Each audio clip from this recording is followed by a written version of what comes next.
काय सांगाल? तुमचे नगरसेवक आलेले आहेत, परंतु इथे एक चर्चा सुरू आहे की लोटस ऑपरेशन होणार आहे. नाही, मला माहित नाही. लोकांनी धडा शिकवलाय तुम्हाला ऑलरेडी. आता हे नायते धंदे करत बसले तर शेण घालतील लोक तुमच्या तोंडात, एवढंच सांगतो यावेळी. काय सांगाल आता? या ठिकाणचं आरोग्य सेवा असेल किंवा पाण्याचा प्रश्न असेल, अनधिकृत इमारतीत राहणार आहे. कारण तुमच्याकडे एक वेगळ्या नजरेने लोकांनी पाहिलं यावेळी. कारण ज्यावेळी विधानसभेच्या निवडणुका झाला त्यावेळी तुमच्या इमारती पाडणार नाही सांगून नंतर त्या पाडल्या गेल्या. त्याच्यामुळे तुमची जनतेने निवड केली आहे का? काय सांगाल? नाही, ते खोटं बोलतात हे तर लोकांना कळलंच आहे. लोकांनी 1.5 वर्षात बघितलं काय दिवे लावल्यात. 35 वर्षाचे आरोप करणारे सगळी कामं, पाणी 6 MLDचं 420 MLD म्हणजे किती झालं? 42 कोटी 60 लाखाचं. आम्ही जी पास करून ठेवल्यात जून 8ला 24 मध्ये, त्या कामाची साधी टेंडर नाही काढता आली. MMRD हॉस्पिटल पास करून घेतलं, 25 कोटीचा चेक आला, त्याचं साधं टेंडर नाही काढता आलं. महानगरपालिकेत पैसे जमा आहेत 10 जुलै 24ला, 2 वर्ष 1.5 वर्षापूर्वी. टेंडर नाही. लोकांना हे बघितलं आणि हे खोटं बोलतात. सप्ता आणा भाका घेतलेला आहे तिकडे, तुमची बिल्डिंग तुटून देणार नाही. माझ्या कारकिर्दीत कधी झालेलं आहे का?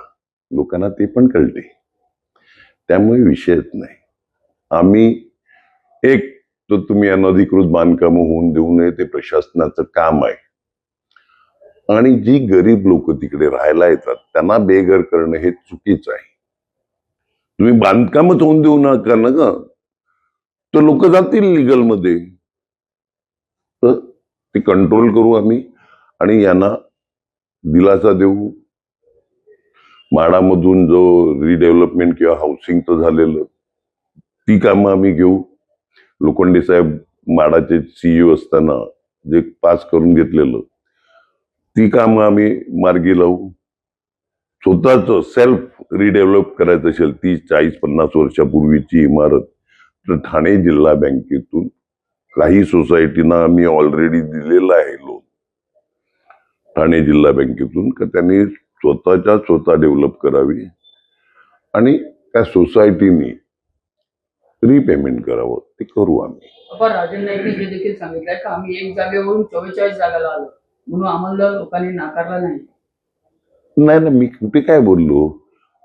पण त्यावेळी 1 जागा होती, त्यावेळी तुमचा आमदार नव्हता, खासदार नव्हता. आज सगळे आहेत ना तुमचे, आज सगळे आहेत ना. आणि एवढं जोर मारून शेवटी आमचेच उधार घेतले ना उमेदवार. पण उमेदवार तर आमचेच उधार घेतले ना. पश्चिम किनारपट्टीवरती वसईमध्ये आपण बघितलं तर तुम्ही भाजपाला एंट्री पण दिली नाही, तर ते गणित तुम्ही कसं जोडवलं? अहो, ज्यावेळी 109 आमचे उमेदवार निवडून आलेले, त्यावेळी नायगाव खाडी टू वैतरणा खाडी ह्याच्यात पश्चिमेतली एकही सीट, पश्चिम पट्टा नाही तर पश्चिमेची एकही सीट हरलो नव्हतो आम्ही. ज्या हरलो 6 सीट त्या वालीव, गोखिवरा आणि चोपारामध्ये हरलेलो. तर हा आमचा गडच आहे. हा गैरसमज आहे तुमचा काय यावेळी दिलं.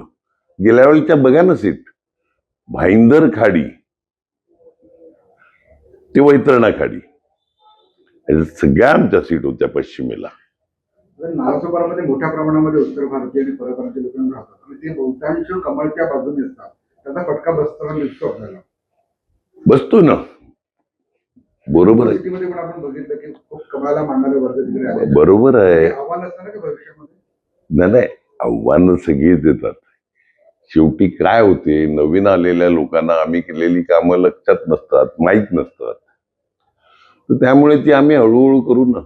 आता आम्ही रिअल काम करणार आहे, आता रीलवर पण काम करू. रील बहादर आहेत ना. 7 वर्ष आपण प्रशासकीय राजवट होती, आता आपली सत्ता आलेली आहे, काय नक्की बदल दिसेल? 100% बदल दिसेल. लोकांच्या तक्रारीला तातडीने उत्तर दिलं जाईल. नगरसेवक चांगल्या प्रकारे काम करतील. समजा कुठे पडला, कमी पडला नगरसेवक, तर मी बसलेला आहे, क्षितिज बसलेला आहे, राजेश पाटील बसलेले आहेत, बळीराम जाधव बसलेले आहेत, आम्ही करू ते. या ठिकाणी दर निवडणुकीत पाण्याचा मुद्दा असतो, पाणी भरतं, यावरती तुम्ही काय उपाययोजना करणार आहात? कारण होल्डिंग पॉईंट अजूनपर्यंत झालेला नाही. आम्ही IIT-ला दिलेलं होल्डिंग पॉईंट शासनाने आमच्या ताब्यात दिलं तर होल्डिंग पॉईंट पण करू आम्ही. लोकांची मुक्तता होईल का पाण्यातून? करू ना, किमान कमीत कमी त्रास होईल एवढं नक्की करू.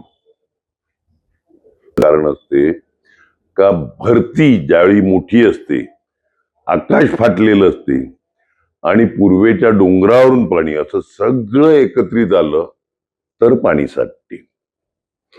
पण ते गेल्या वर्षी सारखं नाही, एक दिवस साठायचं जायचं.